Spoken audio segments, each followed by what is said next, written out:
A few days ago, I came across a conference by Jonathan Corbet, one of the historic Linux kernel developers and founder of LWNet. The talk is titled 3 Decades in Kernelland and tells 34 years of Linux kernel history from the perspective of someone who lived it from the inside. Watching that video, I realized this isn't just the story of a piece of software. It's a perfect case study of how real revolutions don't arrive with big announcements, but grow in the dark corners where no one is looking. It's proof that established power structures are vulnerable not to frontal attacks, but to irrelevance. From your Android smartphone to the server streaming this video, from the supercomputers mapping the human genome to the Wi-Fi router at the cafe down the street, Linux is everywhere. It all started with a Finnish guy who in 1991 wrote, "I'm making a free operating system. It won't be big and professional." I want to share with you what this story taught me, not just about Linux, but about how revolutions really work in the information age.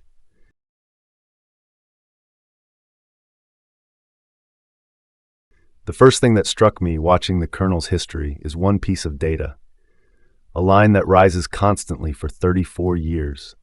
It goes through the dot-com crash, the SCO lawsuit, the 2008 financial crisis, the COVID pandemic. Nothing ever stops it. It's the development pace of the Linux kernel. Think about it for a moment. Multi-billion-dollar companies collapsed during that period. Tech empires were born and died. But this line never wavers. I ask myself, why? The answer is counterintuitive. Linux survived because it didn't depend on anything fragile. Not on a company, not on a market, not on a business model. It was too insignificant at the beginning to be noticed, and when it became important, it had already become immortal. This is the first fundamental lesson. Barriers to entry are often psychological, not technical. No one believed it was possible, so no one tried. Linus tried, and the rest is history.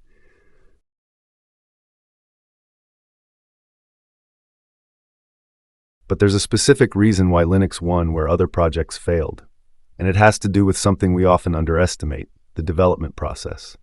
The projects of that era, GNU, X Consortium, the BSDs, were all managed centrally. Small elite groups decided everything, and every now and then released something everyone else could use. It was the cathedral model. A group of sages builds in secret, then shows the result. Linux did the opposite. Anyone could contribute. There were no barriers, no special permissions to obtain.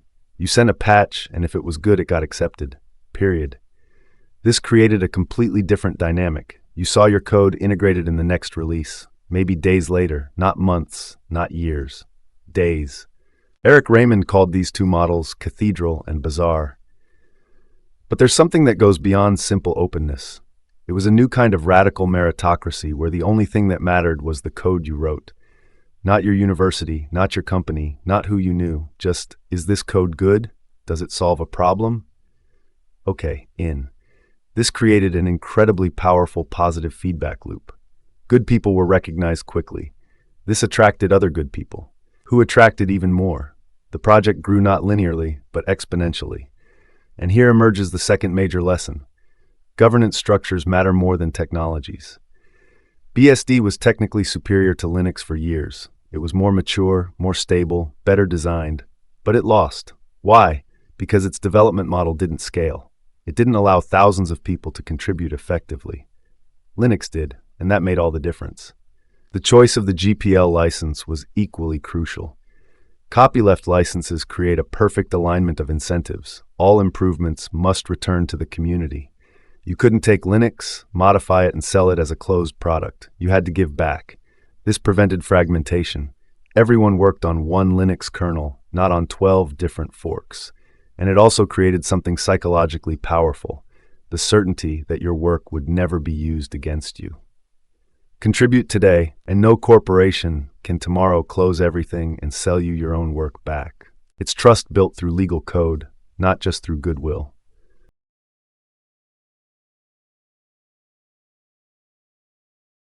There's a detail that emerges from the history that initially seems trivial.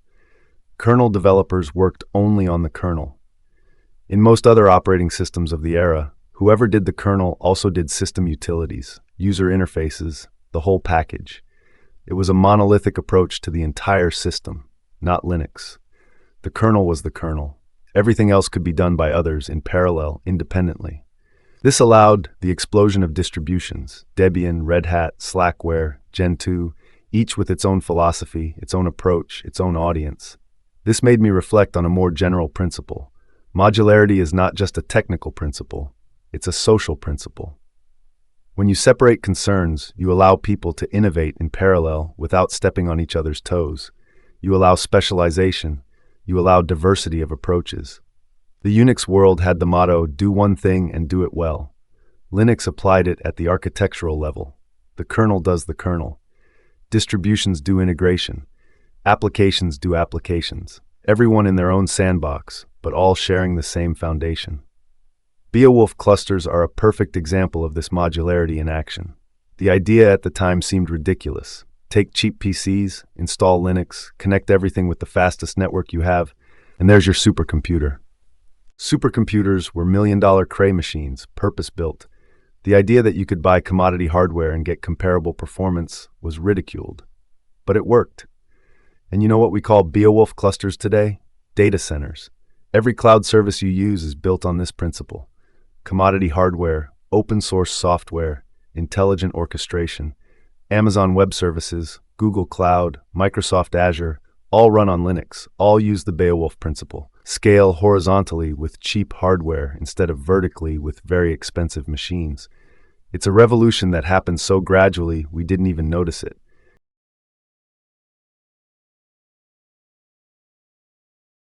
But naturally, when you start winning, they notice you. And when they notice you, they fight you. In 2001, Microsoft declared, Linux is a cancer that attaches itself to everything it touches. Sun's CEO said, there is no role for Linux on servers. Respected analysts advised, you can suggest it to your boss if you don't mind being fired. And then, Linux won anyway. Today, Azure, Microsoft's cloud service, runs primarily on Linux. Sun was bought by Oracle after losing all relevance. The analysts were proven completely wrong. What happened? How does a project with no marketing budget, no salespeople, not even a company behind it, beat giants with billions of dollars? The answer that emerges from the history is this. Linux had already won before the battles even started. When Microsoft declared war, Linux was already installed on millions of servers. When analysts ridiculed it, engineers were already using it everywhere. There's a moment in the history I find particularly telling. Managers asking their technical people, I heard about this Linux thing, do you know anything about it? And the technical people responding, yes, we've been using it for everything for years. That's the point. The revolution had already happened. It happened in server rooms, in data centers, in research labs. It happened silently, one server at a time, one developer at a time. And when management noticed, it was too late to stop it. This is the third major lesson. Real revolutions are the ones no one declares. There was no moment when Linux won. It simply became inevitable, one piece at a time.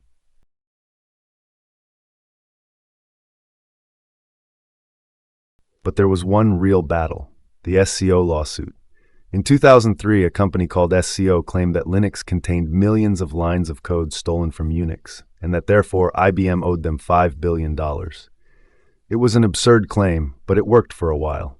It created fear, uncertainty, doubt. The retrospective is illuminating. SCO didn't really own what it said it owned, didn't have a serious legal case, and chose to attack IBM, literally the target with the best lawyers and most money to spend on legal defense. They lost. Completely, totally, humiliatingly. But the interesting part isn't that they lost, it's what happened during the trial. Linux code was put under the microscope in a way that perhaps no other software, open source or proprietary, has ever been analyzed. Billions of dollars depended on finding that stolen code. They found nothing. Nothing at all. Zero. And this established something fundamental. Open source software is not stolen code. People don't contribute to open source projects to steal intellectual property. They contribute to solve problems, to learn, to build something better together. This lesson was communicated much more effectively than the community could ever have done alone.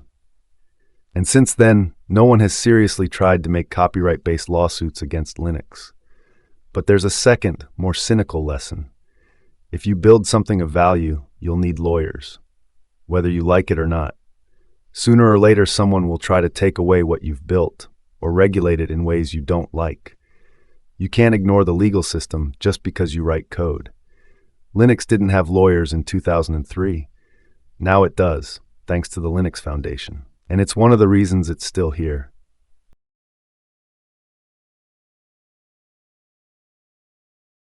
But the most interesting battle, in my opinion, wasn't the legal one. It was the one with BitKeeper. BitKeeper was a version control system created by Larry McVoy. It was radically different from everything that existed at the time. Distributed instead of centralized, designed to allow thousands of developers to work in parallel. And it solved a fundamental problem. Linux was collapsing under its own success. Linus Torvalds had to review every single patch personally. It didn't scale. Releases were slowing down. The project was suffocating. BitKeeper solved this problem. It allowed a hierarchy of maintainers, each responsible for a part of the kernel.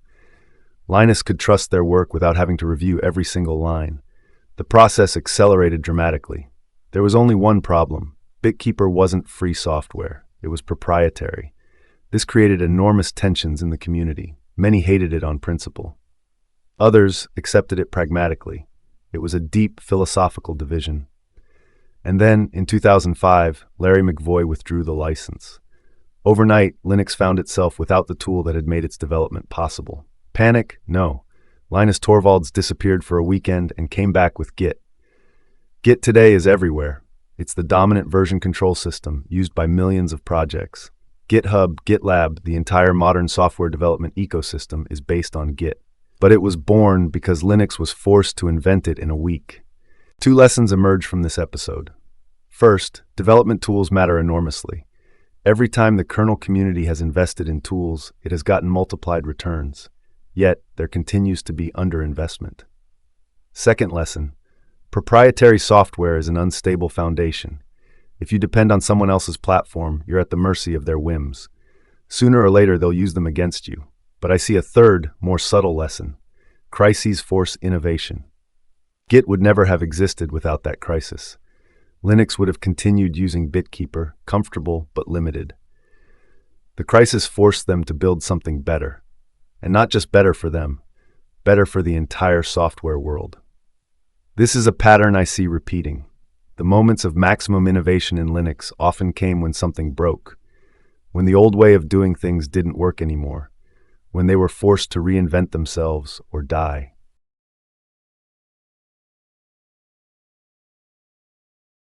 But the most important reinvention concerned the release process itself. For years, Linux had followed an odd-even model. Odd versions for development where everything could break, even versions for production, stable and reliable.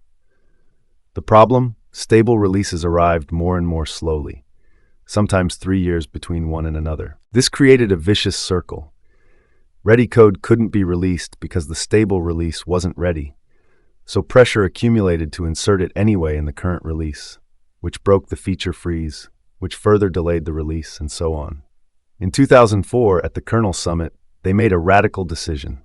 No more odd-even. Every release would be both stable and with new features, and they would do them quickly. Today, the process works like this. 2 weeks of merge window where all the news comes in, over 10,000 changes in 2 weeks, then 7 to 8 weeks of stabilization. Total, 9 to 10 weeks per release. Precise. You can set your clock by it. In 15 years, there have been only 2 exceptions. One for Meltdown Spectre, critical hardware vulnerabilities. One because kernel.org was hacked. Think about it. It takes a global hardware security crisis or an attack on the main server to delay a Linux release by a couple of weeks. Otherwise, it's like a train that always leaves on time. How did they get there? By integrating changes immediately, not waiting for the right moment, by releasing quickly, not perfectly, and by doing stable updates in parallel with new feature development, not in series. It's a system that goes against intuition. You'd think that to be stable you need to slow down, be cautious, test everything to death. Instead, Linux is stable because it's fast, because it doesn't let problems accumulate, because it iterates rapidly and corrects just as rapidly. This is the 4th major lesson. Speed is stability. In the modern era of software development, going slow doesn't make you safer. It makes you fragile because you accumulate technical debt and unresolved problems.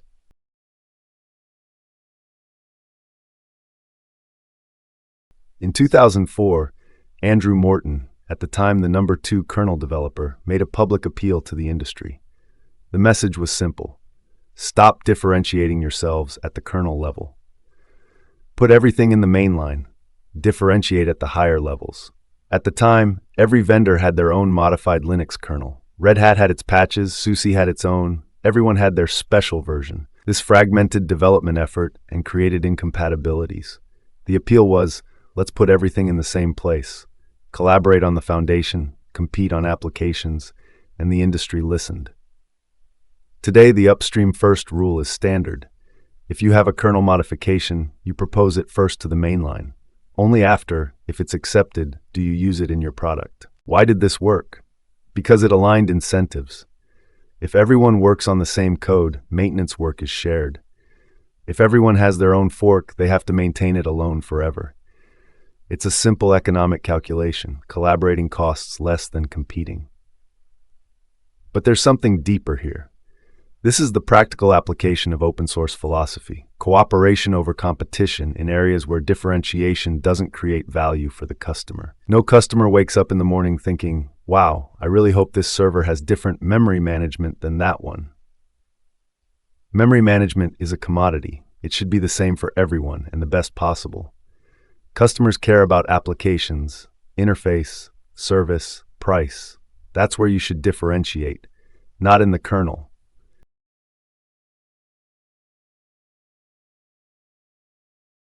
There were also hardware vendors who didn't want to support Linux, particularly graphics card manufacturers who maintained completely proprietary drivers. The temptation was always to sue, to force them to comply with the GPL, to fight them legally.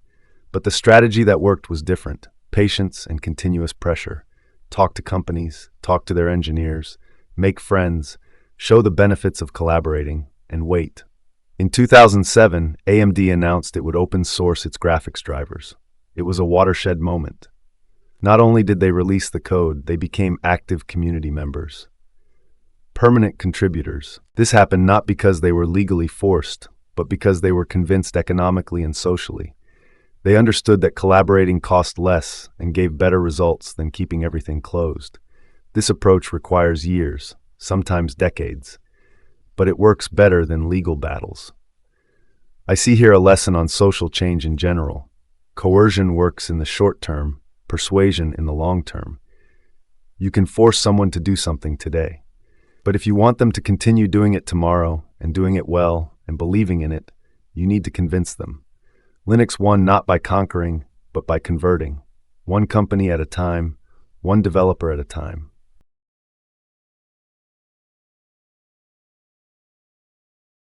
But let's go back to the graph at the beginning, that line that never stops. Linux is independent of any single company. When the dot-com bubble burst, many Linux companies died. The money disappeared. But development didn't slow down. In fact, it accelerated. When Intel recently laid off many kernel developers, there was concern. But those people will find other jobs.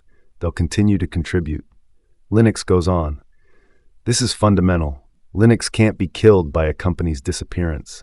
It can't be bought and closed. It can't be redirected against the community's will. Why? Because copyright ownership is distributed. Every contributor retains copyright on their own code.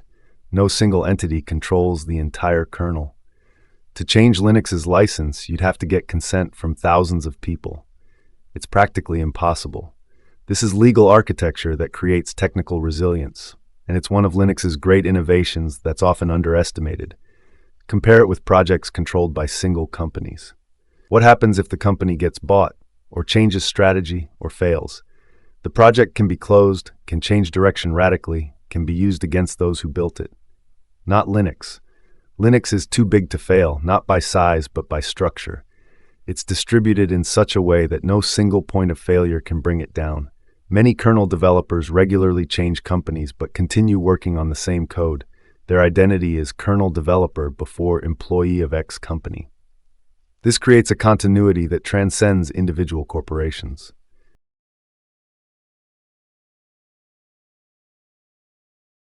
In 2004, they started working on an idea: make Linux a deterministic real-time operating system. That is, guarantee that critical tasks would be executed within guaranteed times without unpredictable delays. Many said it was impossible. You can't make a general-purpose and real-time kernel. They're contradictory objectives. It took 20 years of continued work through changes of companies, people, priorities, and in September 2024 in Vienna, Linus Torvalds accepted the last pull request. The project was complete. How many companies can maintain focus on a project for 20 years? Practically none. Managers change, strategies change, markets change.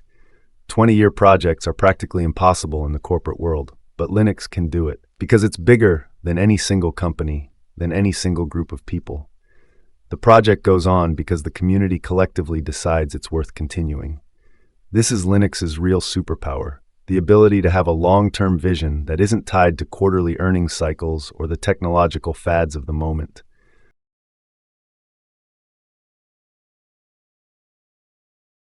But the story doesn't end with triumphalism. It ends with a list of problems Linux still needs to solve. Diversity. A photo of the maintainer summit shows all men, mostly white, all dressed the same way. It's not the most diverse crowd you could find. This is a real problem, not just ethical but practical. If you're losing the contributions of half of humanity, you're losing half the good ideas. Lack of diversity is a bug, not just in the social justice sense, but in the software engineering sense. Companies love to hire maintainers, but don't love to pay them to maintain. They pay them for other things. So much maintenance is still done in free time. This leads to burnout, stress, abandonments. It's unsustainable in the long term. Better ways must be found to support those doing the invisible but critical work of holding the project together. Development tools. There continues to be underinvestment in tools. Every time there's investment, multiplied returns are obtained, but not enough is done. The language question. C was perfect in 1991. In 2025, it exposes to security bugs that more modern languages prevent automatically, and it makes it harder to recruit new developers who want to use modern tools. Rust in the kernel is still experimental, but many believe it will be the future of kernel development. It's necessary for security and for the project's evolution.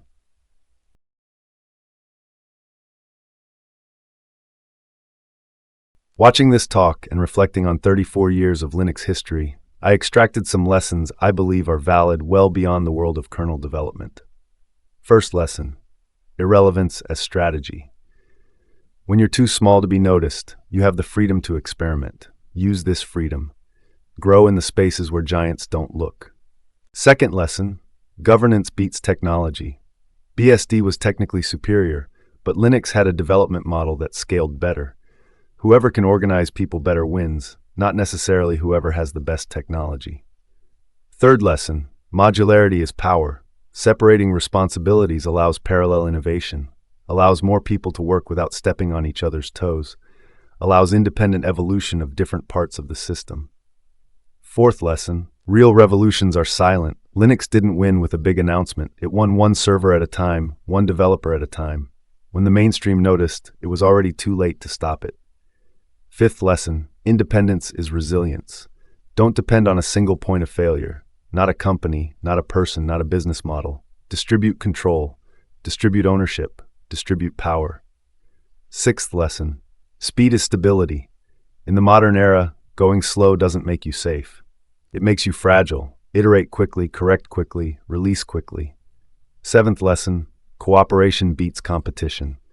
In commodity areas, there's no value in differentiation. Collaborate on the foundation. Compete at the higher levels where you can really create value. Eighth lesson: patience beats coercion. You can force someone today, but if you want lasting change, you need to convince, not conquer. Ninth lesson: crises force innovation. Git wouldn't exist without the BitKeeper crisis. The moments of maximum evolution come when the old way breaks and you're forced to invent a new one. 10th lesson: the long term is a superpower. The ability to maintain focus on 20-year projects is rare and precious. Build structures that can think in decades, not in quarters.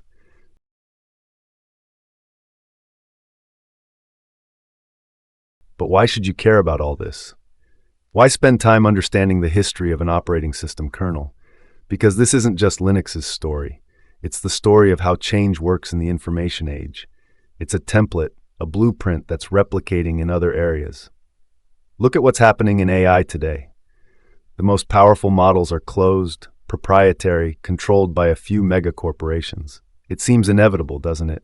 It seems the future will be controlled by OpenAI, Google, Anthropic, Microsoft. But in 1995, it seemed equally inevitable that the future was Microsoft Windows. And look what happened.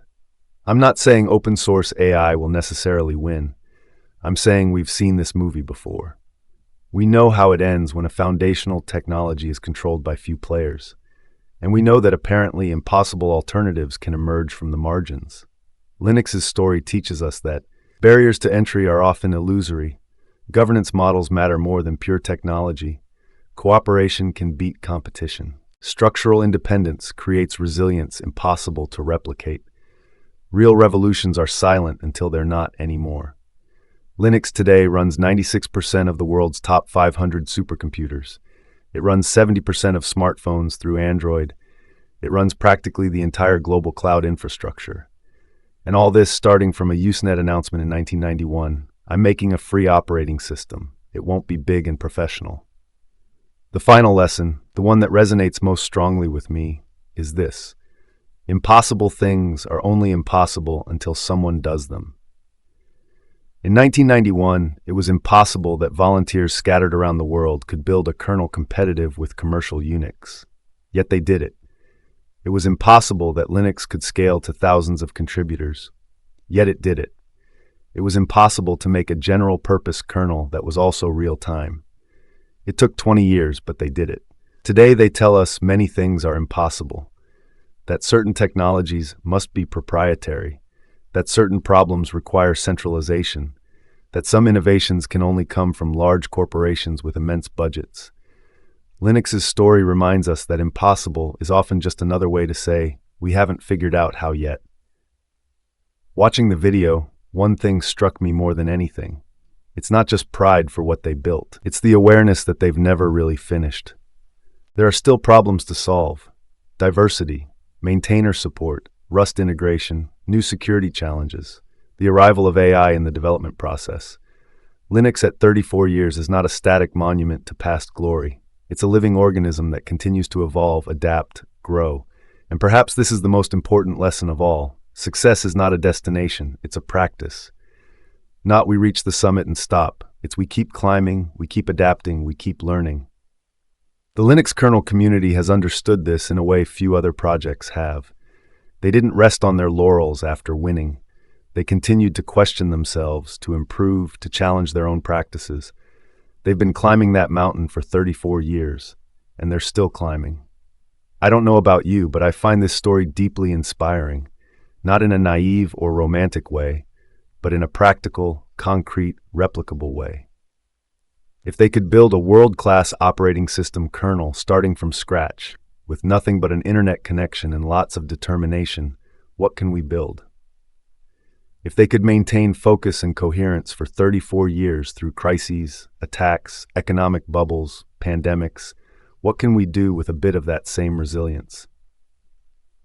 If they could create a collaboration model that scales to thousands of people scattered around the world, with different backgrounds, different time zones, different companies, what can we organize?